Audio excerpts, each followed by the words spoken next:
भुवस्सुवः ॐ तत्सवितुर्वरेण्यम् भर्गो देवस्य धीमहि धियो यो नः प्रचोदयात्।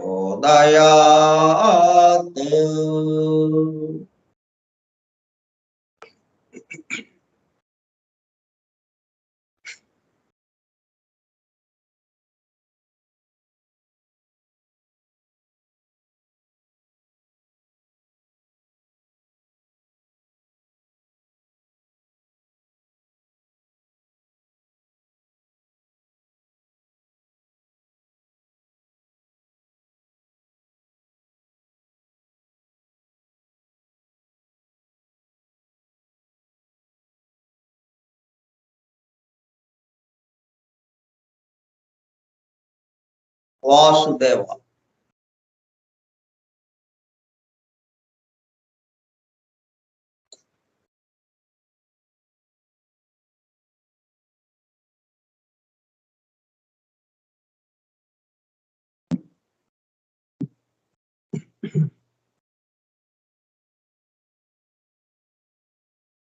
Forum for Truth Seekers, సత్యాన్వేషకుల బృందం.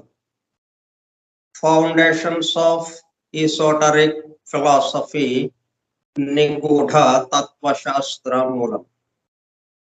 From the writings of H.P. Blavatsky, arranged with a foreword and notes by Yanti H. Hoskins. గ్రంథ పఠనము మరియు అధ్యయనము కార్యక్రమం. ప్రారంభ పాఠము అనగా మొదటి పాఠం 28/3/2022 సోమవారం సాయంత్రం 4:30 గంటలు. నిగూఢ తత్వశాస్త్ర మూలము స్కైప్ గ్రూపులో సుదూర ప్రాంతాలలో ఎవరింట్లో వారు హాయిగా విశ్రాంతి తీసుకుంటూ ఏకకాలంలో ఒకేసారి ఏమి చేస్తున్నాము? వింటున్నాము. ఏమి వింటున్నాము?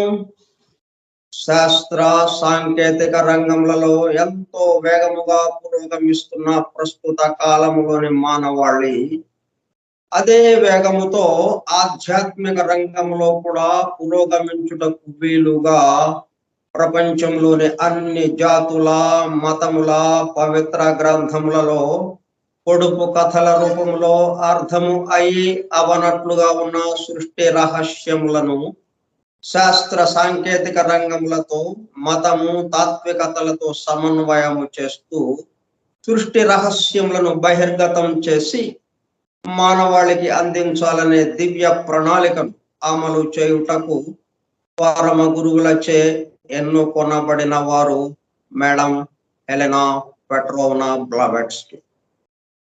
ఆమె తన జీవిత కాలం అంతా శ్రమించి తన మాతృభాష కాని ఇంగ్లీషు భాషలో అత్యద్భుతముగా మానవాళికి అందించిన Isis unveiled, the secret doctrine, the voice of the silence, the key to theosophy గ్రంథములు అధ్యయనము చేసి వాటిలో తెలిపిన విషయములతో సంతృప్తి చెందక అతి నిగూఢములైన సృష్టి రహస్యములు గ్రంథ హృదయమును చేరు పద్ధతులను తెలుసుకోవాలనే తీవ్ర ఇచ్చగల కొందరు సత్యాన్వేషకులు ఆమె చివరి సంవత్సరాలలో ఆమె వద్దకు చేరి ప్రశ్న సంవాద రూపంలో ఎన్నో నిగూఢములైన విషయములను మరింత లోతుగా తెలుసుకొని సత్యమును చేరుటకు ప్రయత్నించారు. ఆ సమయంలో అవి అన్ని వ్రాయబడి తదుపరి ట్రాన్సాక్షన్స్ ఆఫ్ ద బ్లవాట్స్కీ లాడ్జ్ అనే గ్రంథముగా అందరికీ అందుబాటులోనికి వచ్చినది. తదుపరి కలెక్టెడ్ రైటింగ్స్ వాల్యూమ్ 10లో అందింపబడినది. ఆ బృందంలోని ఒక సోదరుడు కమాండర్ రాబర్ట్ బోవెన్ ఆమె వివరించుచుండగా తాను స్వయముగా వ్రాసుకున్న నోట్స్ ఆమె దేహము విడుచుటకు 3 వారముల ముందు ఆమెకు చూపించగా అతను చూపిస్తున్న శ్రద్ధకు చేసిన కృషిని మెచ్చుకున్నట్లుగా అదే సమయంలో ఆ నోట్స్ కు తన అంగీకారమును తెలుపుతూ ఒక చిరునవ్వు నవ్వాను.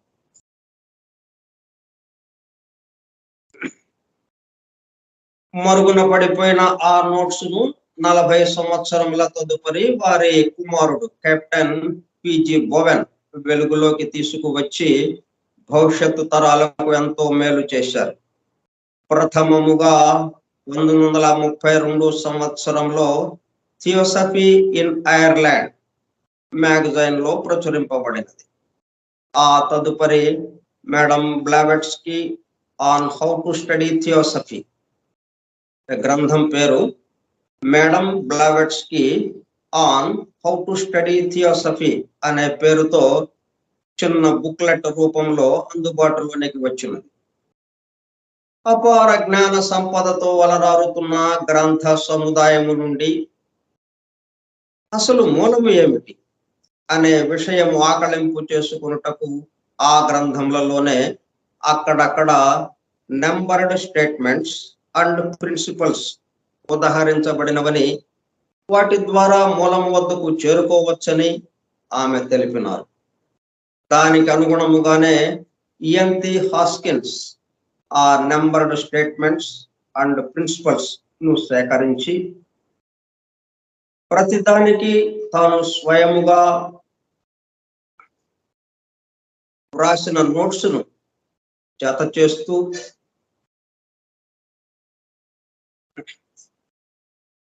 ముఖ్యముగా ద సీక్రెట్ డాక్టర్ నుండి 7 ముఖ్యాంశములను, ఐసిస్ అన్వైల్డ్ నుండి 10 సంక్షిప్త అంశములను సేకరించి ప్రతిదానికి తాను స్వయముగా వ్రాసిన నోట్స్ ను జత చేస్తూ foundation of esoteric philosophy from the writings of HP Blavatsky గ్రంథముగా పూర్తి చేయడం జరిగినది.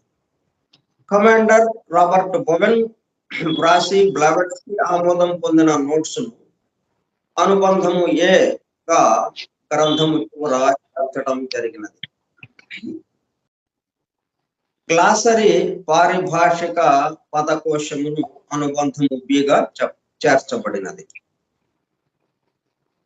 దివ్య జ్ఞానమును అధ్యయనము చేయు పద్ధతులు, దాని ద్వారా మూలమునకు చేరి అనగా సత్యమును చేరి సత్య స్వరూపముగా మారుటకు కావలసిన సూచనలను తెలుపుతున్న గ్రంథ రాజమును పఠిస్తూ అధ్యయనము చేయుచుండగా అత్యంత శ్రద్ధాసక్తులతో మేడం హెలెనా పెట్రోవ్నా బ్లావెట్స్కీ చెప్పుచుండగా ఆమె చుట్టూ చేరిన సత్యాన్వేషకుల బృందము వలె చెవి యొగ్గి వినుచున్న అనగా వాళ్ళంతా చెవులు చేసుకుని వినుచున్న ప్రియ సోదర శ్రోతలకు నమస్కారం. మనం ఎట్లా ఊహించుకోవాలంటే బ్లావెట్స్కీ అమ్మవారు అక్కడ వాళ్ళు కుర్చీలో కూర్చుని ఉన్నారు. ఆమె చుట్టూ మనం చేరి ఆమె చెప్తున్న విషయాలను మనం ఎంతో శ్రద్ధతో వింటూ ఉన్నాము అన్నట్టుగా. అప్పుడు ఆమె మనకి అందజేస్తున్నారన్న ఇది మనలో కలుగుతుంది. దివ్య జ్ఞాన ప్రబోధిని గ్రంథము పఠిస్తూ అధ్యయనము చేయడము సంపూర్ణమైన తరువాత తత్వదర్శనము అనుభూతమైనది. అంటే తప్పిపోయిన తత్వదర్శనము దొరికినది అన్నట్టుగా అనుభూతమైనది మనకి. దాని కొనసాగింపే ప్రస్తుత గ్రంథ పఠనము మరియు అధ్యయనం. అధ్యయన పద్ధతులను మరింత తేలిక చేశారు. సాధారణముగా వివరములు తెలుసుకోవడానికి గ్రంథమును పఠిస్తాం. ఏదో ఒక విషయం ఉంటుంది, ఆ విషయాన్ని తెలుసుకుందాం అన్నట్టుగా గ్రంథాన్ని మనం చదువుతూ ఉంటాం సామాన్యంగా. కానీ ఇప్పుడు మనము వివరముల నుండి వివరములకు మూలమైన దాని వద్దకు వెళ్ళుటకు అధ్యయనము చేస్తున్నాం. ఇది ఒకటి మనం గుర్తుపెట్టుకోవాలి. వివరాలు తెలుసుకోవటానికి కాదు. మనం అసలు థియోసఫీ అధ్యయనం అంటేనే మూలము వద్దకు, కేంద్రము వద్దకు, వివరముల వద్దకు, ఎఫెక్ట్స్ వద్దకు కాదు. థియోసఫీ అధ్యయనం అంటేనే ఈ ఎఫెక్ట్స్ నుండి మనకు మన పంచేంద్రియాలకు అందే విషయాల నుండి సమస్త సృష్టి మనకి అందుబాటులో ఏదైతే ఉందో ఇవన్నీ వీటన్నిటి నుండి వీటికి మూలమైనది ఏమిటి అక్కడికి తీసుకువెళ్ళేదే థియోసఫీ అధ్యయనం. ఇది కూడా ఇప్పుడు అలాగా మూలం దగ్గరికి మనల్ని తీసుకెళ్ళడానికి ఉపయోగపడుతుంది. అంటే సామాన్యముగా కాజ్ నుండి ఎఫెక్ట్స్ గురించి తెలుసుకోవడానికి ప్రయత్నం చేస్తాం. కాజు కనబడినట్టుగా అందనట్టుగా ఉంటుంది. ఎఫెక్ట్స్ మాత్రం మనకు తెలుస్తూ ఉంటాయి. ఎన్నెన్నో విషయాలు, ఎన్నెన్నో వివరాలు.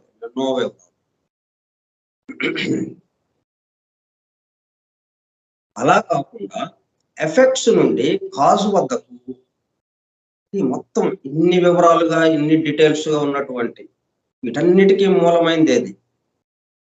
కాజ్ ఒకటి ఉంది. ఆ కాజు వద్దకు ఎఫెక్ట్స్ నుంచి మనకు తెలిసేదంతా ఏమిటి? ఎఫెక్ట్స్. ఏది తెలిసినా భగవంతుడు ఉన్నాడు అంటే అది కూడా ఎఫెక్టే. Only effects. ఎఫెక్ట్స్ అంటే ఈ రోజు ఉండి రేపు కనుమరుగయ్యేది, కదిలేది, చలనం, చలించేది అని. చలించనిది ఒకటి ఉన్నది. ఈ చలనానికి మొత్తానికి కదలికకు ఆధారమైనటువంటి మొత్తం కదలికకు ఆధారమైనటువంటిది కదలనిది ఏదైతే ఉందో దాన్ని పట్టుకోవాలి. ఎఫెక్ట్స్ నుంచి కాజు వద్దకు, కాజు ఎఫెక్ట్స్ కు ఏది బ్యాక్గ్రౌండ్ గా నిలుస్తున్నదో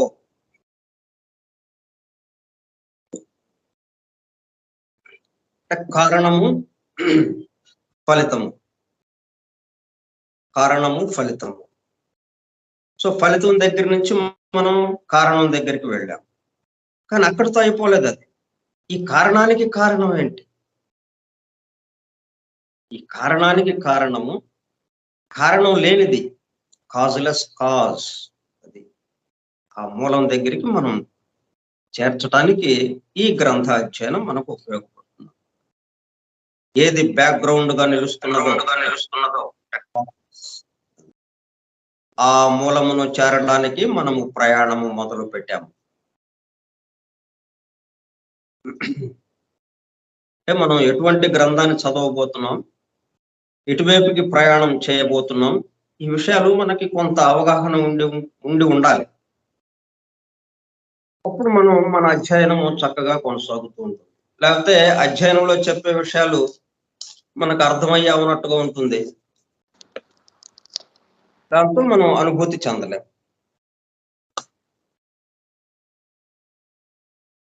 అసలు గ్రంథంలోకి వద్దాం. Foundations of esoteric philosophy from the writings of H.P. Blavatsky.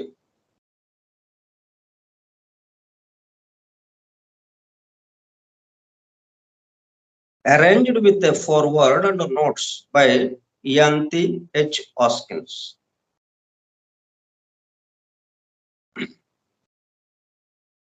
Blavatsky మొత్తం ఆమె యొక్క గ్రంథాలు ఎన్నైతే రాసిందో ఆ గ్రంథాలన్నిటి నుండి ముఖ్యమైనటువంటి మూల సూత్రాలు ఏమున్నాయో వాటన్నిటినీ ఒక చోట సేకరించి వాటికి ఒక్కొక్క విషయానికి తను స్వయంగా నోట్స్ రాస్తూ ఈ గ్రంథాన్ని కూర్పు చేశారు. ఇయాంథే హాస్కిన్స్, H. హాస్కిన్స్ అన్నామే. ఇది 1982లో మొదటిసారిగా పబ్లిష్ చేయబడింది అడయార్ ఎడిషన్ గా. అంతకుముందు ఉన్నది, అంతకుముందు ప్రింట్ అయిందే. అడయార్ ఎడిషన్ వచ్చేటప్పటికల్లా 1982. అప్పటి నుంచి ఫోర్త్ రీప్రింట్ 2005లో 4వసారి రీప్రింట్ అయింది, అవుతూ ఉంది. ఎందరో సాధకుల చేతుల్లో ఇది అధ్యయనం చేయబడుతూ ఆ మూలంగా మారటానికి కావాల్సిన దారి చూపిస్తూ ఉన్నదన్నమాట.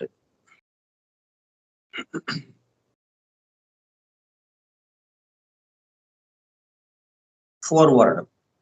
ఇయాంథే H. హాస్కిన్స్ ఈ గ్రంథాన్ని కూర్పు చేసిన వారు ఎవరైతే ఉన్నారో ఆమె తొలి పలుకుగా అసలు ఈ గ్రంథంలో ఏమున్నది, ఈ గ్రంథం గురించిన విషయం ఈ గ్రంథాన్ని ఎలా పూర్తి చేశాను అన్న విషయాలు తెలుపుతూ రాసినటువంటి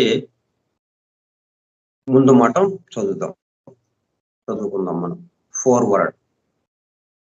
the particular task that Madam Blavatsky undertook in her writings was a particular task that Madam Blavatsky undertook in her writings was to bring to the attention of the Western world the teachings of the wisdom tradition, the sacred science of the East. ఈమె రచనా వ్యాసంగానికి ప్రధానమైనటువంటి కారణం ఏంటంటే, ప్రధానమైన విషయం తూర్పు దేశాలలో ఉన్నటువంటి జ్ఞానం, ఎప్పటి నుంచో ఉన్నటువంటి ఆ సనాతన ధర్మం, దాన్ని ప్రాచ్య ప్రపంచానికి, పాశ్చాత్య ప్రపంచానికి పరిచయం చేయడం మొట్టమొదటి కర్తవ్యం.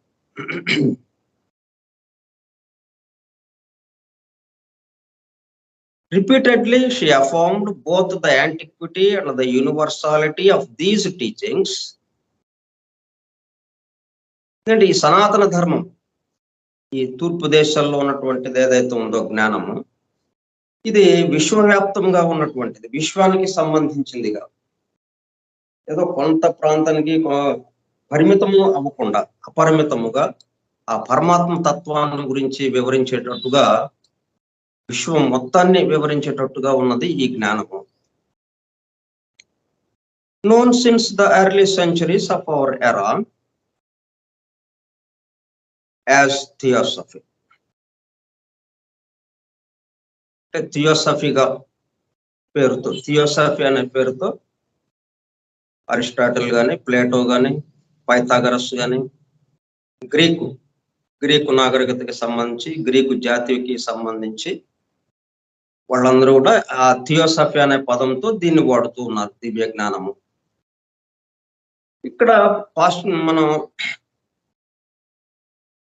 ఈ తూర్పు దేశాలంటే చైనా కానీ, జపాన్ కానీ, ఇండియా కానీ, ప్రధానంగా భారతదేశం.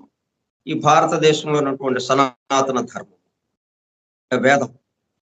వేద పురాణ ఉపనిషత్తులకు సంబంధించినటువంటి వేద విజ్ఞానం, వేద జ్ఞానం, అదేం చెప్తుందంటే ఏది తెలుసుకుంటే సర్వము తెలియబడుతుందో అది తెలిపేదే వేదము అని. అదే థియోసఫీ, దివ్య జ్ఞానము కూడా ఏది తెలుసుకుంటే సర్వము తెలియబడుతుందో అది దివ్య జ్ఞానముగా అక్కడ ప్రచారంలో వచ్చింది థియోసఫీ అనే పేరుతో. For herself, she claimed only the role of writer and transmitter.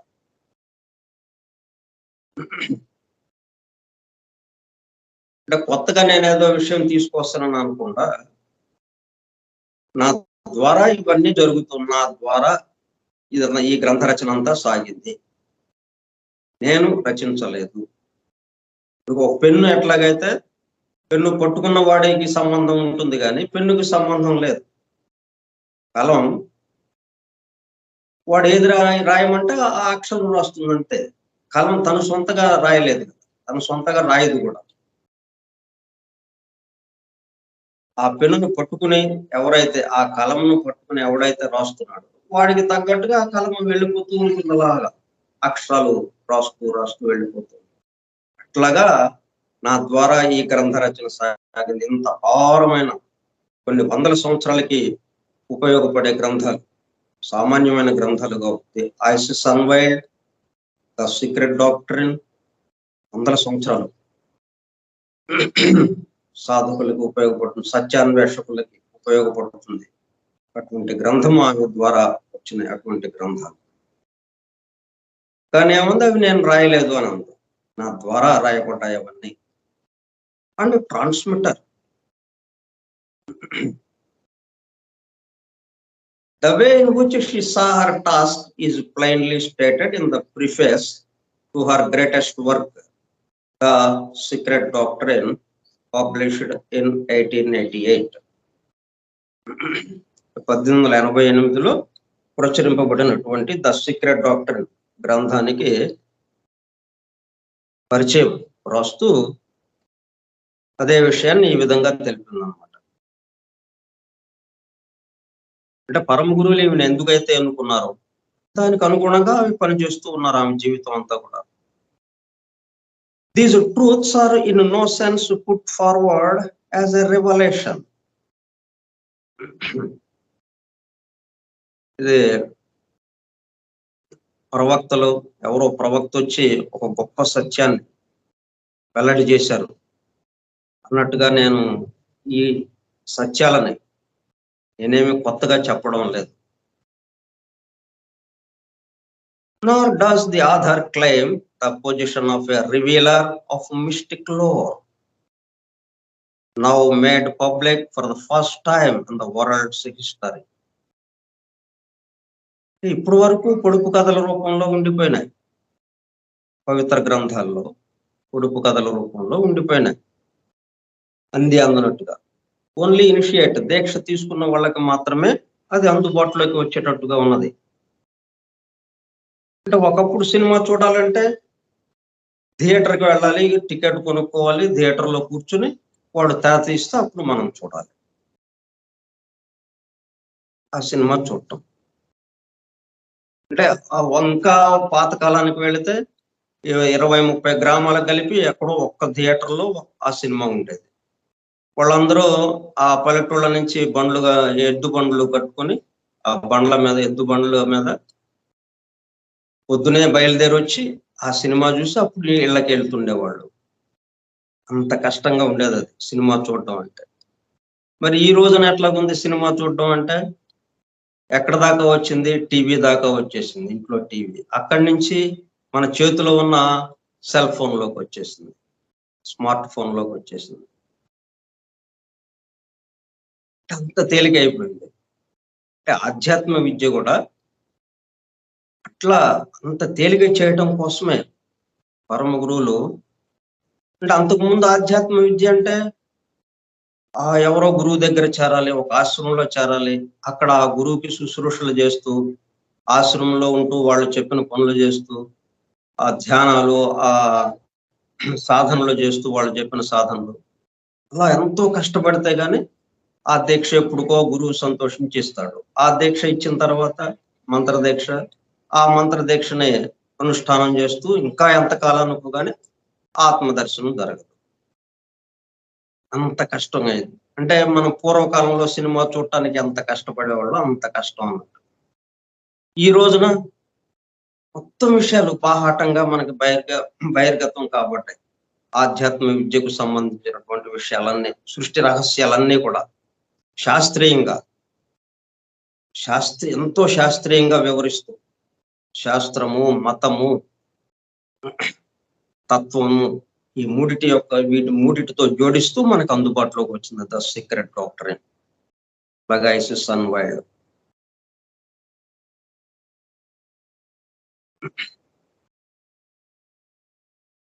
For the first time in the world's history. అంటే ఇప్పుడు దాని యొక్క అవసరం వచ్చింది. పరమ గురువులేమి ద్వారా ఎంతవరకు ఆ రహస్యాలను విప్పి చెప్పగలమో అంతవరకు రహస్యాలను విప్పి చెప్తూ మనందరికీ అందుబాటులోకి తీసుకొచ్చారు.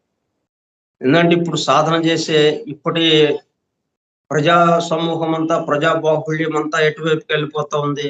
శాస్త్ర సాంకేతిక రంగాల్లో పురోగమిస్తుంది కానీ ఆధ్యాత్మిక రంగంలో వెనుకబడిపోతా ఉంది.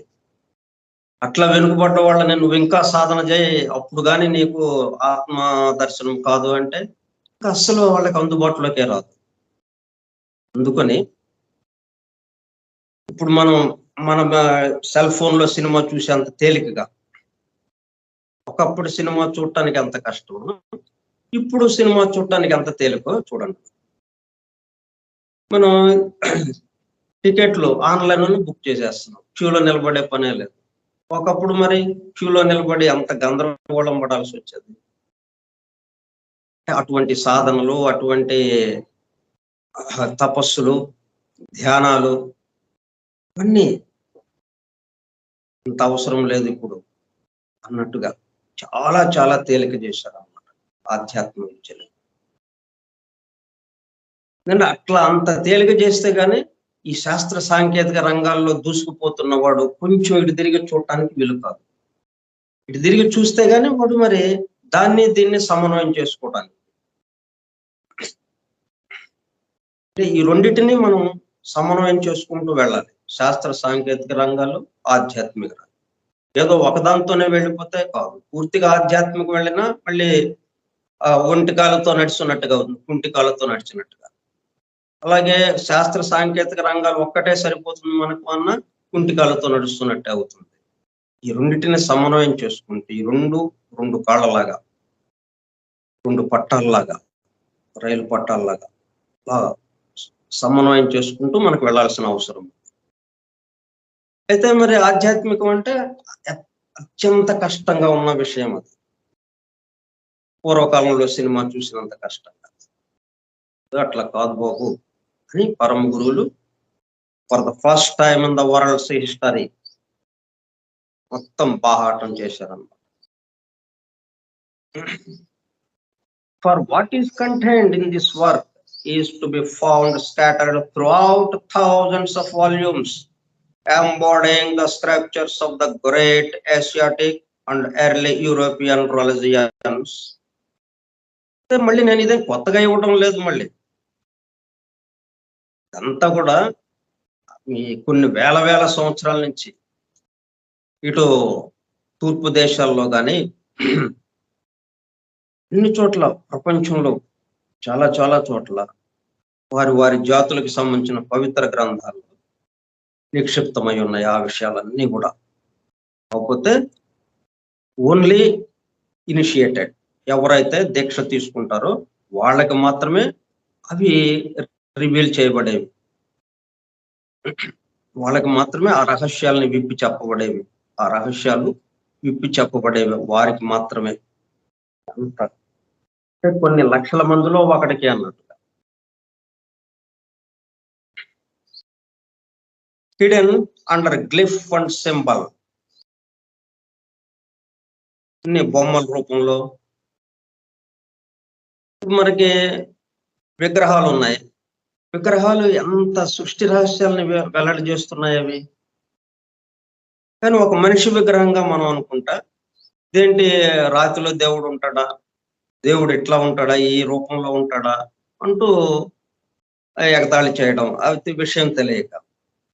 కానీ ఆ విగ్రహం మొత్తం విశ్వాన్ని, సమస్త విశ్వాన్ని ప్రతీకగా, ఈ సమస్త విశ్వంలో ఉన్నటువంటి రహస్యాలకు ప్రతీకగా అక్కడ ఆ విగ్రహం నిలబడి ఉంది. మరి వెంకటేశ్వర స్వామి 4 చేతులు, 2 చేతుల్లో శంఖము చక్రము. ఏంటవి? ఈ సృష్టి ప్రారంభం కావాలంటే ఏం కావాలి? దేశం కావాలి, ముందు చోటు కావాలి కదా. చోటు, దానికి ప్రతీకగా శంఖము. తర్వాత ఇక కాలం ముందుకు నడవాలి, నిన్న నేడు రేపు రావాలి, భూత భవిష్యత్ వర్తమానాలు, ఇవన్నీ ఈ కాలము, ఆ చక్రం సంకేతంగా అది. అట్లా సృష్టి మొత్తానికి సంబంధించినటువంటి విషయాలు ఏవైతే ఉన్నాయో వాటికి అనుబంధంగా ఆ విగ్రహం రూపొందింపబడింది. అట్లా గ్లిఫ్ అట్లాగా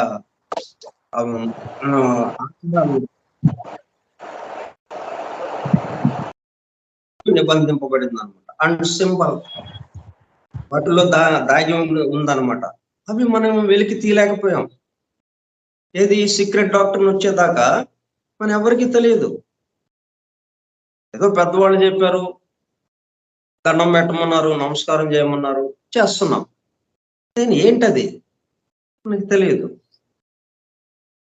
ఎవరో ఇనిషియేట్గా ఎవరైతే ఉన్నారో వాళ్ళు ఎక్కడో 100కి 1,00,00,000 ఒకడు అన్నట్టుగా వాడి వరకే అది అర్థమయ్యేది, కానీ మిగతా ఎవరికి తెలియదు. Hidden under glyph and symbol and hitherto left unnoticed because of this veil. ఆ తెర వేయబడింది. ఆ తెర అడ్డుగా ఉండడంతో మనం ఏమీ చూడలేకపోయాం. చూడాలంటే ఆ తెర తొలగింపబడాలంటే ఇంకో మరి ఆ పాత రోజుల్లో లాగా అంత కష్టపడితే కానీ ఆ సినిమా చూడటానికి వీలయ్యేది కాదు. అలాగా ఆత్మదర్శనానికి ఎన్నో కష్టాలు, కొన్ని జన్మలు పట్టేది. ఇటువంటిది ఇప్పుడు చాలా తేలిక చేయబడింది. For the first time in the world's history, మొట్టమొదటిసారిగా ప్రపంచ చరిత్రలో, ఈ సృష్టి చరిత్రలోనే ప్రథమంగా ఈ విధంగా బాహాటంగా మనకు అందింపబడింది. What is now attempted is to gather the oldest tenets together and to make of them one harmonious and unbroken whole. అక్కడక్కడ ఒక్కొక్కళ్ళు ఏదేదోగా చెప్తున్నారు. వాటన్నిటినీ ఒకదానికి చేర్చి ఈ మొత్తం ఒకదానికి సంబంధించినది అన్న విషయంగా ఇప్పుడు దీన్ని తీసుకొచ్చాం. ఇదంతా కూడా ఆమె ప్రిఫేస్ లో రాసిన విషయం అన్నమాట. సీక్రెట్ డాక్టర్ను ముందు మాటలో రాసిన విషయం ఇది. The work of collecting and publishing all Madame Blavatsky's writings is now nearing completion. ఇది 1982లో మాట ఇది. మొత్తం ఆమె ఒక చిన్న కాగితం మీద రాసినవి కూడా వాటిని తీసుకొచ్చి కంప్లీట్ కలెక్టెడ్ రైటింగ్స్ అన్న దాంతో మొత్తం అన్ని ఒక చోటకి చేర్చారనమాట, చేరుస్తున్నారు. ఇంకా పూర్తి కాలేదు, అది ఆ చేర్చడం అనేది ఇంకా పూర్తి కాలేదు. మనకు తెలిసినంత వరకు ఏంటంటే Isis unveiled, the secret doctor, key to theosophy, తర్వాత మనకి the voice of the silence, అంతవరకు మనకి అంతగా మనకి బాగా తెలిసిన పుస్తకాలు. కానీ ఇంకా అవి ఎన్నెన్నో రాసింది, కాగితాల మీద ఉన్నాయి అవన్నీ. వాటన్నిటిని ఒక చోటకి చేర్చి కలెక్టెడ్ రైటింగ్స్ అనే వాల్యూమ్స్ ఆఫ్ వాల్యూమ్స్ బాగా చేస్తూ ఉన్నారు ఒకళ్ళు.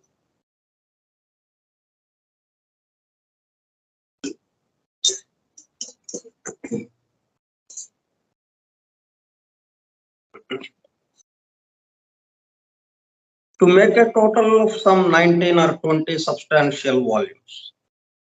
బహుశా 20 వాల్యూమ్స్ పట్టొచ్చు, 19 కానీ 20 కానీ. ఎవరు ఇదంతా చేస్తున్నది?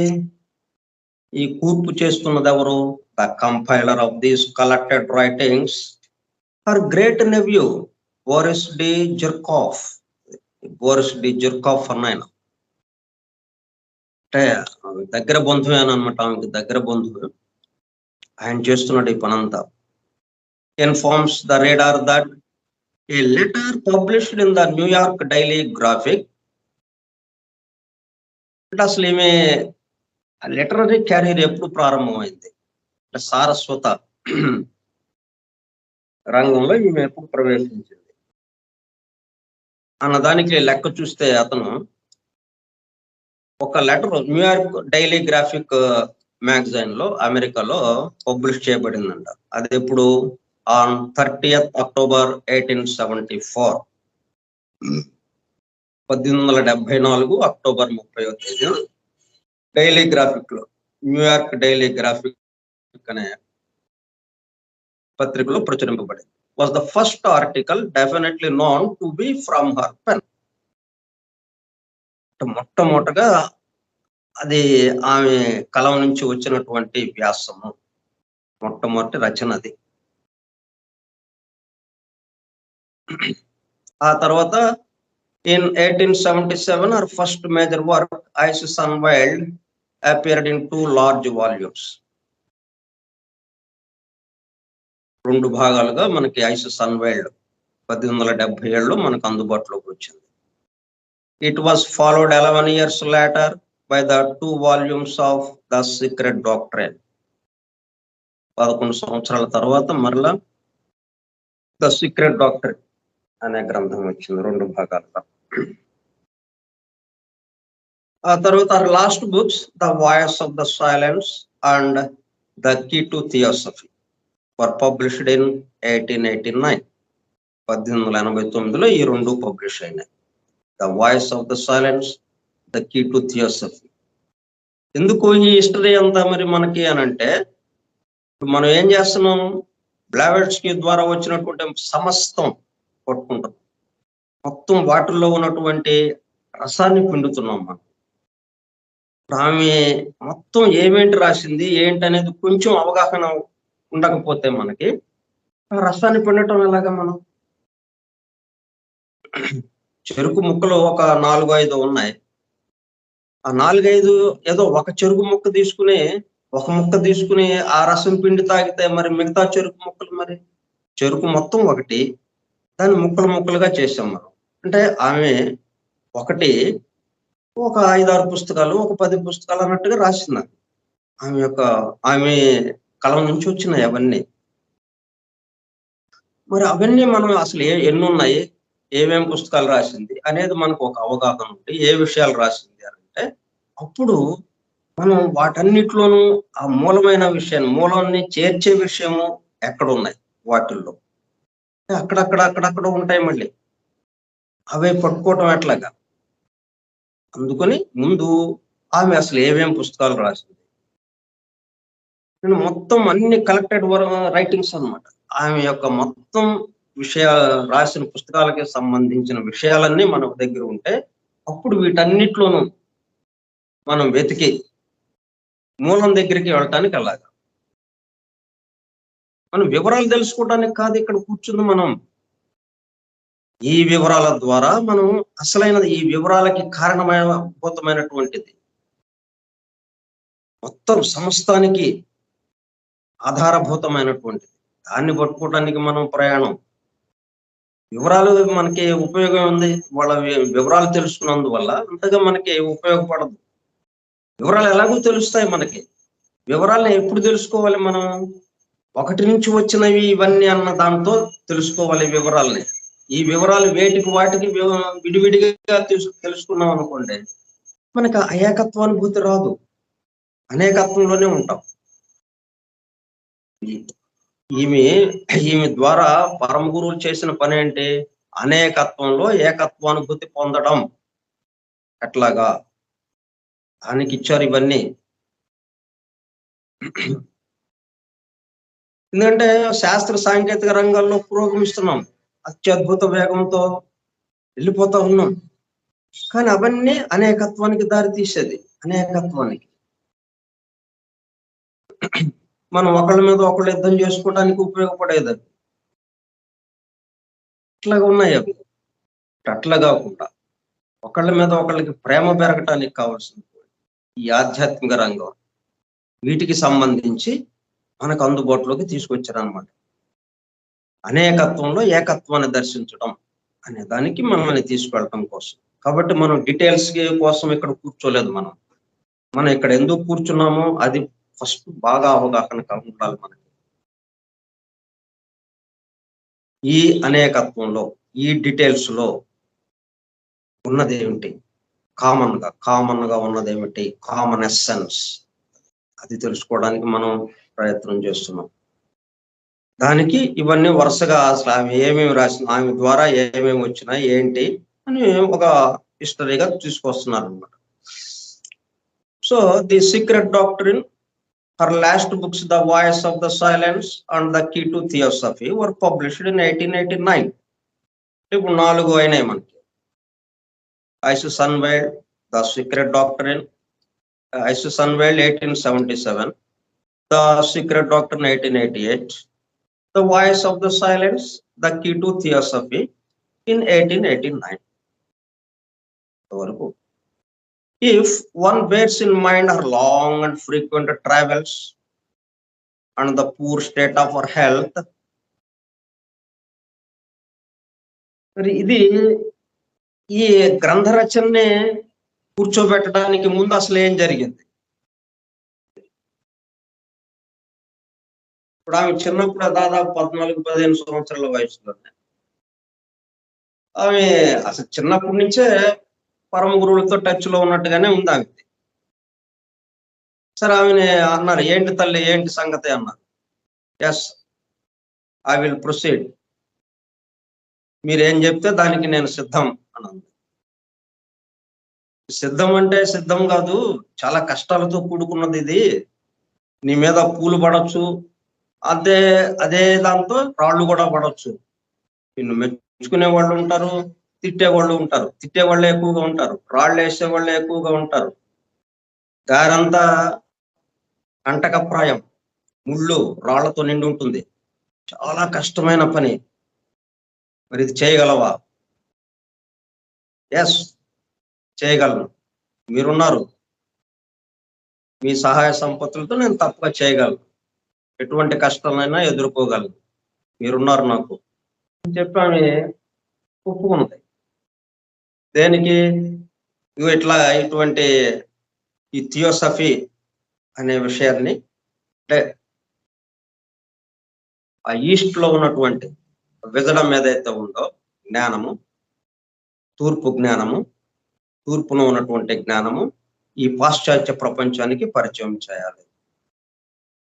అలాగే మొత్తం అన్ని పవిత్ర గ్రంథాల్లో ఉన్నటువంటి విషయాన్నిటినీ క్రోడీకరించి ఒకటిగా ఆ వాటి అన్నిట్లో ఉన్నటువంటి కామన్నెస్ అది అందజేయాలి. అట్లాగే అనేకత్వంలో ఏకత్వాన్ని అనుభూతం చెందడం ఎట్లాగా, ఇవన్నీ కూడా ఒక శాస్త్రీయమైనటువంటి పద్ధతిలో మనం అందివ్వాలి అని అంటే సరేనన్నది. ఇక అప్పటి నుంచి ఇక గాలిపటం ఎగరేశారు వీడు పరమ గురువు. అది ఎటు తిరిగిందో తెలియదు. ఇక ప్రపంచం మొత్తం తిప్పించారు. ఎందుకంటే అన్నీ మరి పరిచయం కావాలి కదా అన్ని విషయాలు. అట్లాగా మొత్తం ప్రపంచం అంతా తిరిగింది. దానివల్ల ఏమైంది, మరి ఆమె ఆరోగ్యం పాడైంది. If one bears in mind are long and frequent travels, ఒక్క నిమిషం ఒక రోజు ఒక చోట ఉన్నట్టుగా లేదు. ఇప్పుడు ఆ శుకుడు గురించి మనం చెప్పుకుంటాము. ఒక్క క్షణం ఒక చోట నిలబడ్డా ఆయన పెడుతూనే ఉంటాడు, ఒక్క చోట ఉండడు ఆయన సుఖ మహర్షి. అట్లాగా ఈ ప్రపంచం అంతా తిరగటం. వాళ్ళ ఈ ఊళ్ళో ఉంటే రేపు ఇంకో ఊళ్ళో. ఎందుకు వెళ్తుందో ఆమెకే తెలియదు. ఎందుకంటే నడుపుతున్నారు వాళ్ళు. గాలిపటం దారం వీళ్ళ చేతుల్లో ఉంది, పరమగురువుల చేతుల్లో ఎగరేస్తున్నారు వాళ్ళు. ఇవి ఎగురుతా ఉంది అంతే. దానివల్ల ఏమైంది, if one bears in mind are long and frequent travels and the poor state of our health. దాంతో మరి ఇప్పుడంటే మనకు అన్ని ప్రయాణ సౌకర్యాలు ఉన్నాయి చక్కగా. ఎక్కడికక్కడ హోటల్స్, లాడ్జీలు, ఎక్కడ నలగకుండా మనం కనీసం తొడుక్కున్న చొక్కా కూడా నలగకుండా తిరిగే 100,000 కిలోమీటర్లు తిరగొచ్చు మనం. అటువంటివి లేవు అప్పుడు. ఇంత కాలినడకన లేకపోతే అరణ్యాలలో సంచరించడం, ఇన్ని భయంకరమైనటువంటి విషయాలుగా ఆమెకి జరిగింది. దానివల్ల హెల్త్ పాడైపోయింది. With periods of severe illness, ఒక్కోసారి ప్రాణాపాయ స్థితిలో కూడా వెళ్ళిపోయింది. This enormous literary output in under 17 years. ఇంత చేస్తే ఇప్పుడు ఈమె ఎన్ని సంవత్సరాలు కూడా రాసింది? 17 సంవత్సరాలు. Only 17 years. 17 సంవత్సరాల కాలంలో, అంటే మొదటిసారిగా ఆమె daily graphic, New York Daily graphic కి ఇచ్చినటువంటి వ్యాసం ఏదైతే ఉందో ఆ 1874 సంవత్సరాన్ని మనం లెక్కేసుకుంటే 1891 ఆమె మరణించే నాటికి, దేహం విడిచే నాటికి 17 సంవత్సరాలు. ఈ 17 సంవత్సరాల్లో ఇటువంటి లిటరరీ వర్క్ కొన్ని వందల సంవత్సరాలకి సరిపోయేది. ప్రపంచవ్యాప్తంగా మానవాళి మొత్తానికి ఉపయోగపడేది. మానవాళ్ళందరూ కూడా అనేకత్వంలో నుంచి అనేకత్వంలో ఏకత్వాన్ని అనుభూతి చెందే అంతగా అటువంటి గ్రంథాలు ఆమె ద్వారా. కానీ 17 సంవత్సరాలు ఇది చాలా షార్ట్ పీరియడ్ గా ఉంది. ఈ 17 సంవత్సరాలకి ముందు కొన్ని 10 సంవత్సరాలు, 30-40 సంవత్సరాలు అలాగా తిరిగింది ప్రపంచవ్యాప్తంగా. Language that was not her own. కొన్ని భాష చూద్దామా, ఏదో గబగబా రాసేయటానికి మాతృభాష కాదు ఇంగ్లీషు, మాతృభాష రష్యన్. మరి ఇంగ్లీష్ లో రాయాల్సి వచ్చింది పుస్తకాలు మొత్తం. seems little less than miraculous. ఇదంతా కూడా ఎక్కడ వచ్చిందనమాట? పరమ గురువులకి శరణాగతి చెందడం, సమర్పించడం, తన జీవితాన్ని తనని తాను సమర్పించుకోవడం. It is to be noted that although some letters and articles are awaiting publication in the collected writings, అప్పటికి చేయాల్సినవి ఉన్నాయి.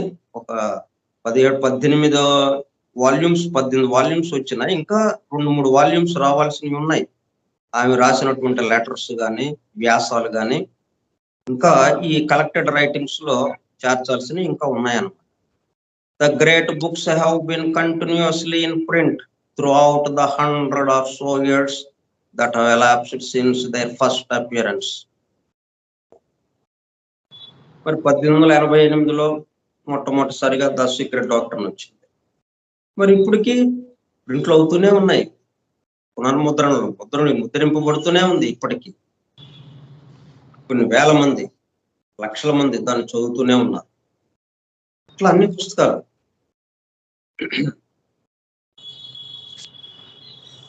ఏంటి దాంట్లో ఉన్న విశేషం మనం చదవబోతున్నాం, అధ్యయనం చేయబోతున్నాం. With such a mass of material in which the topics range from biblical symbolism to Darwinian theory, touch చేయని సబ్జెక్ట్ అంటే ఏం లేదు. ఎందుకంటే మరి ఎక్కడ కొర ఉండకూడదు.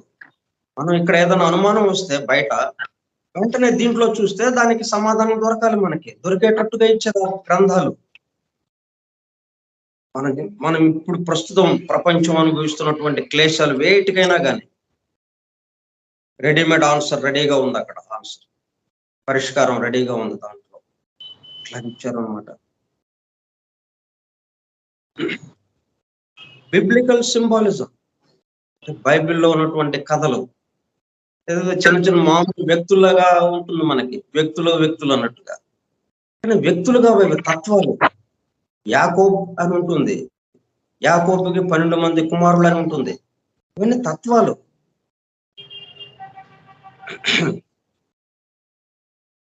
యాకోబు ఒక సూర్యుడితో పోల్చుకోవచ్చు మనం. ద్వాదశ ఆదిత్యులు, ఆయన యొక్క 11 మంది కుమారులు, ఒక కూతురు.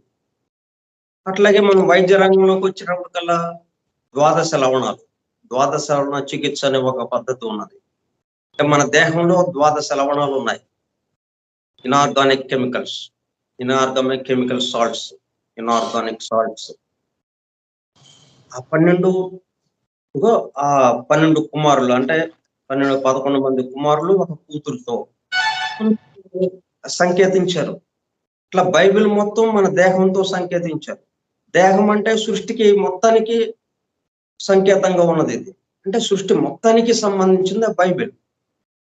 ఇట్లా సృష్టిలో ఉన్నటువంటి సమస్త రహస్యాలు ఆ చిన్న చిన్న కథల్లో కూర్పుబడింది అనమాట.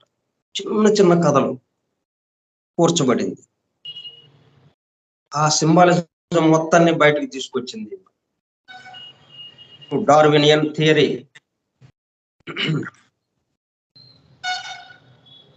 పరిణామ సిద్ధాంతానికి సంబంధించి. From an examination of antediluvian flora and fauna to quotations from the sacred texts of Hinduism and the Kabbalah. ప్రపంచవ్యాప్తంగా ఎక్కడ ఏది ఉంటే వాటన్నిటినీ మనం సీక్రెట్ డాక్టర్లో చూస్తాం. మనం అట్లా చూపిస్తూ వాటిలో ఉన్న కామన్నెస్ ని మనకు చూపిస్తూ ఉంది.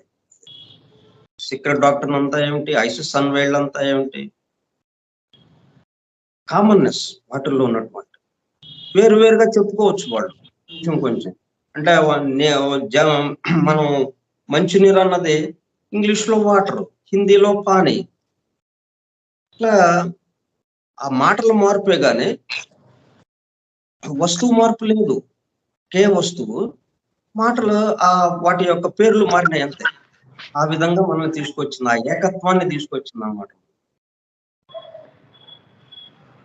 19th century philosophers, theologians and scientists, it would be difficult if not impossible for them to extract the essential framework of the theosophical system.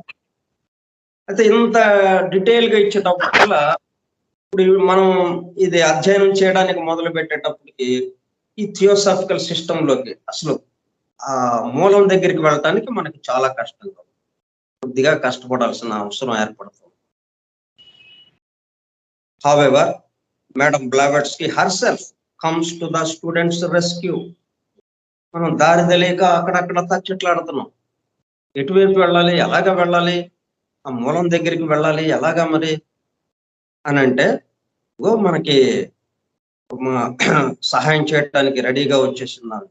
Madam Blavatsky herself comes to the students' rescue by setting out here and there in numbered statements the principles on which that system is based. అన్ని ఒక క్రమ పద్ధతులు మనం text book లో ఉన్నట్టుగా, ఇప్పుడు 5వ తరగతి టెక్స్ట్ బుక్ ఉంటుంది, ఆ పాఠాలు ఒక క్రమ పద్ధతిలో, అంటే వాడి వికాసానికి తగ్గట్టుగా ముందు ఒక పాఠం ఇస్తాము, ఆ పాఠం తెలిసిన తర్వాత ఆ పాఠం చదువుకున్నాక దానికి తగ్గట్టుగా కొంచెం ఎక్కువకి సంబంధించిన పాఠం ఉంటుంది, ఎక్కువ వాడికి తెలుసుకోవాల్సిన విషయంగా సంబంధించి అట్లా ఒక స్టెప్ బై స్టెప్ పెరుగుతూ వస్తుంది. ఇక్కడ అట్లాగా ఇవ్వలేదు, మొత్తం అలాగా కుప్ప పోసినట్టు అయిపోయింది. ఇప్పుడు మనం ఏరుకోవాలి ఆ కుప్పలో. అది కూడా ఆమె చెప్పింది, స్టూడెంట్స్ రెస్క్యూ, మనల్ని రక్షించడానికి ఆమె స్వయంగా వచ్చి ఆ స్టేట్మెంట్స్ ఇచ్చింది అక్కడక్కడ. ఎటువంటి స్టేట్మెంట్స్ అవి? 1 ఫండమెంటల్ లా, 4 బేసిక్ ఐడియాస్, 3 ఫండమెంటల్ ప్రపోజిషన్స్, ఇట్లా నెంబర్తో అనమాట. 6 numbered items, 5 proven facts, 3 new prepositions. ఇవి కనుక మనం పట్టుకుంటే 1 ఫండమెంటల్ లా. ఇప్పుడు ఈ మొత్తానికి ఆధారమైనటువంటి ఆ మూలం ఏంటో మనకి తెలిసిపోతుంది. మౌలిక నియమము ఒక్కటే, 1 ఫండమెంటల్ లా, ఇది ప్రాథమిక సూత్రం. ఇన్నిగా తెలుస్తున్నాయి మనకి, ఇన్ని అనేకత్వం ఉంది, వీటన్నిటికీ ఒక్కటే ఆధారం. అది ఆ ఫండమెంటల్ లా అని చెప్పి ఒక చోట ఇచ్చింది సీక్రెట్ డాక్టర్లో. అది అక్కడ పట్టుకోండి, అది ఎక్కడో మధ్యలో ఉంది. మరి అది ఫస్ట్ పార్ట్ లో 120వ పేజీలో ఉంది అని చెప్పి మనకి ఇచ్చారు దీంట్లో. అంటే ఇది ఏ ఎడిషన్, మరి ఒక్కొక్క ఎడిషన్ లో పేజీ నెంబర్ మారచ్చు, కానీ the secret doctor first part లో ఇచ్చారు. అది మౌలిక నియమము ఒక్కటే అని, ఉండేది ఒక్కటే. సృష్టిలో అణువు నుండి నక్షత్రం వరకు, జీవాణువు నుండి పరమహంస వరకు, ఆది భౌతిక, ఆది దైవిక, ఆధ్యాత్మిక లోకాల్లోనూ, జాగ్రత్త, స్వప్న, సుషుప్తి అనే 3 అవస్థల్లోనూ ఉన్న అన్ని వస్తువులు ఆయా లోకాల్లోని, ఆయా స్థితుల్లోని ద్రవ్యంలో నిర్మాణమైనాయి. మనం చెప్పుకున్న దివ్య జ్ఞాన ప్రబోధనలో 7 లోకాలు ఎలాగా తయారైనాయి, ఆయా లోకాలకి సంబంధించి 2వ జీవ ప్రసారం వచ్చి సంయోగ శక్తితో అనేక రూపాలను ఎలాగా తయారు చేసింది, అవన్నీ మనం గమనించాం. వాటన్నిటికీ మూలమైంది ఏది అనమాట? 1 ఫండమెంటల్ లా. అట్లా అక్కడక్కడ ఇచ్చారనమాట సీక్రెట్ డాక్టర్ లో. అది ఆమె చెప్పింది అనమాట. The collection of these statements presented here is intended to serve as an Ariadne's thread through the vast labyrinth of information. అట్లా ఈ హాస్కిన్స్ ఏం చేసిందనమాట, ఇటువంటి నెంబర్డ్ స్టేట్మెంట్స్ పట్టుకుంది. ఎందుకంటే ఇవన్నీ ఎట్లా వచ్చినాయి, ఎలా తెలిసింది ఇలాగానే? ఆమె చివరి రోజుల్లో తన చుట్టూ చేరిన వాళ్ళకి ఇవన్నీ విషయాలు చెప్పింది ఆమె. జనరల్ గా చివరి రోజులు అనేటప్పటికల్లా ఏంటి, చివరి రోజులని మనం ఇప్పుడు అనుకుంటున్నాం, వాస్తవంగా అప్పుడు చివరి రోజులు కావు కదా. ఆమె జీవించే ఉంది కదా, జీవించి ఉన్న వాళ్ళని నీకు చివరి రోజులని మనం అనలేం కదా. జీవించి ఉండగానే, అంటే మనకి ఇప్పుడు ఏంటంటే ఆమె లేదు కాబట్టి, జీవించలేదు కాబట్టి, అక్కడ ఆ దేహంలో లేదు కాబట్టి చివరి రోజులని అంటున్నాం మనం. ఆ రోజుల్లో తన చుట్టూ చేరిన వారికి చివరి రోజులు అనేటప్పటికల్లా ఏంటి, మొత్తం తన జీవితం యొక్క మొత్తం రసం పిండి ఇవ్వటానికి చూసుకుంటుంది. ఎదురుగా ఎవరున్నారా వాళ్ళకి అందజేద్దాము అన్న తాపత్రయం ఉంటుంది. సమస్తం తేలికగా ఎలాగ అందివ్వాలి వీళ్ళకి. తను ఇన్ని సంవత్సరాలు, 60 సంవత్సరాలు తనకి అందుబాటులోకి వచ్చిన మొత్తం తన చుట్టూ ఉన్న వాళ్ళకి అందించాలి. అలాగా ఇదిగో ఎదురుగా ఉన్నారు వీళ్ళు సత్యాన్వేషకులు, కొంతమంది చేరి, కొంతమంది సోదరులు ఆమె దగ్గరగా ఆమెని విషయం చెప్పండి, మాకు ఇంకా లోతుగా చెప్పండి, మాకు త్వరగా వెళ్ళటం ఎలాగా చెప్పండి, మాకేం అర్థం కావట్లేదు, ఎంతో తిరణాల్లో ఉన్నట్టుగా ఉంది, మాకు ఎగ్జిబిషన్ లో ఉన్నట్టుగా ఉంది, మేము దేనికి చేరుకోవాలి? ఏ ఎగ్జిబిషన్ అనేటప్పటికల్లా 100 స్టాల్స్ ఉంటాయి, ఏ స్టాల్ మంది? ఏ స్టాల్కి వెళ్తే మనం ఇక అన్ని స్టాల్స్ మనవి అయిపోతాయి అన్నట్టుగా ఏది అది మాకు తెలియటం లేదు. అంత గందరగోళంగా ఉంది అంటే ఇప్పుడు చెప్పిందనమాట ఆమె ఆ విషయాలని. అప్పుడు ఏం చేశారనమాట, ఈ హాస్కిన్స్ ఈ నెంబర్డ్ స్టేట్మెంట్స్ ను వరుసగా తీసుకొచ్చింది అనమాట. దాన్ని ఈ గ్రంథంగా కూర్పు చేసింది. అంటే మనకి పని ఎంతో తేలిక చేసింది అనమాట హాస్కిన్స్. హాస్కిన్స్ మన యొక్క పనిని, మన శ్రమని ఎంతో తేలిక చేసింది. ఏమాత్రం శ్రమ పడకుండా అన్నిటిని ఒక చోటకి చేర్చింది అనమాట. కాబట్టి ఈ గ్రంథము మరి ఇటువంటి చూడాలంటే మనం ఇప్పుడు ఫస్ట్ ప్రపోజిషన్ అంటే ఎక్కడో 120వ పేజీలో ఉందన్నాడు. ఆ 1 ఫండమెంటల్ లా ఎక్కడ కనిపిస్తుంది మనకి? మొత్తం 120 పేజీలు తిరగేయాలిగా, మొత్తం అన్ని పేజీలు చదవాల్సిందే. అది ఎక్కడుంది మరి ఎలా తెలుస్తుంది మనకి? చదవకపోతే ఆ పేజీలో ఉందా ఎలాగా? అంటే ఆ పేజీ చదవాలి కదా మనం. చదివితే ఇది లేదు, నెక్స్ట్ పేజీ తిప్పడం ఇది కదా మనకి. అంత శ్రమని మనకి లేకుండా ఒకేసారిగా అచ్చం ఏదైతే ముఖ్యమైనయో అవన్నీ ఒక చోటకి ఇచ్చేసింది చక్కగా. The collection of these statements presented here is intended to serve as an Ariadne's thread through the vast labyrinth of information, description, explanation, criticism, commentary, and personal instruction that constitutes our well-nigh inexhaustible gift to posterity. ఇవన్నీ వివరించేటప్పుడు ఎన్నెన్నో విషయాలు దాంట్లో ఏముంది, దీంట్లో ఏముంది, ఆ పవిత్ర గ్రంథంలో ఏముంది, అక్కడ ఏమిచ్చారు, ఇవన్నీ చెప్పుకుంటా వచ్చేటప్పుడు కల్లా ఇంత దాంట్లో మనకి ఇంత వివరణలో మనకు అసలైంది అందలేదు, అసలైంది అందినట్టుగా లేదు. కాబట్టి మళ్ళీ జాగ్రత్తగా ఇటువంటి నెంబర్డ్ స్టేట్మెంట్స్ ఉన్నాయి అక్కడక్కడ. 3 ఫండమెంటల్ ప్రపోజిషన్స్ అని మళ్ళీ అది ఎక్కడో ఉంటుంది. అంతేగాని 1 ఫండమెంటల్ ఆ పక్క పేజీలోనే 4 బేసిక్ ఐడియాస్ ఉండదు, ఆ పక్క పేజీలోనే 3 ఫండమెంటల్ ప్రపోజిషన్స్ ఉండదు, ఎక్కడెక్కడో ఉంటాయి. అటువన్నిటినీ ఆమె అంత శ్రమపడి ఆ క్లూ ఇచ్చింది అనమాట. ఆమె చివరి రోజుల్లో ఇక వెళ్ళిపోతూ ఆ క్లూ ఇచ్చింది. ఇట్లా ముందు ఇవి చదవండి మీరు, అంతేగాని సీక్రెట్ డాక్టర్ పుస్తకం ఇక వరుసగా పేజీ మొదలు పెట్టి పేజీ బై పేజీ చదవడం కాదు. పేజీ బై పేజీ చదివితే మనకి సృష్టిని చూస్తున్నట్టుగానే అయిపోతుంది. సృష్టి ఎంత పడుతుంది మనకి అంత అలాగే ఇది కూడా. కాబట్టి వీటిని ఈ నెంబర్డ్ స్టేట్మెంట్స్ అవి ఉన్నాయి, వాటిని ముందు చదవండి, అప్పుడు మళ్ళీ మిగతాది చదువుకోండి, మీకు చాలా తేలిక అయిపోతుంది.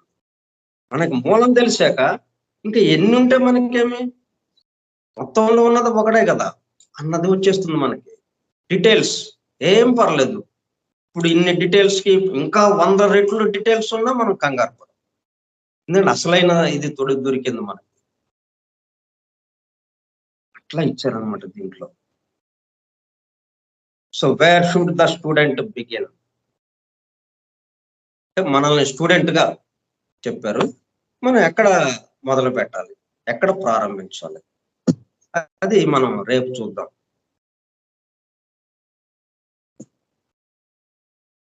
స్వస్తి ప్రజాభ్యః పరిపాలయంతాం న్యాయేన మార్గేణ మహీం మహిషాః. ఓ బ్రాహ్మణేభ్యః శుభమస్తు నిత్యం. లోకాః సమస్తాః సుఖినో భవంతు. లోకాః సమస్తాః సుఖినో భవంతు. లోకాః సమస్తాః సుఖినో భవంతు. ఓం శాంతి శాంతి శాంతి. ఓపికగా ఉన్నటువంటి సోదర శ్రోతలందరికీ ధన్యవాదాలు.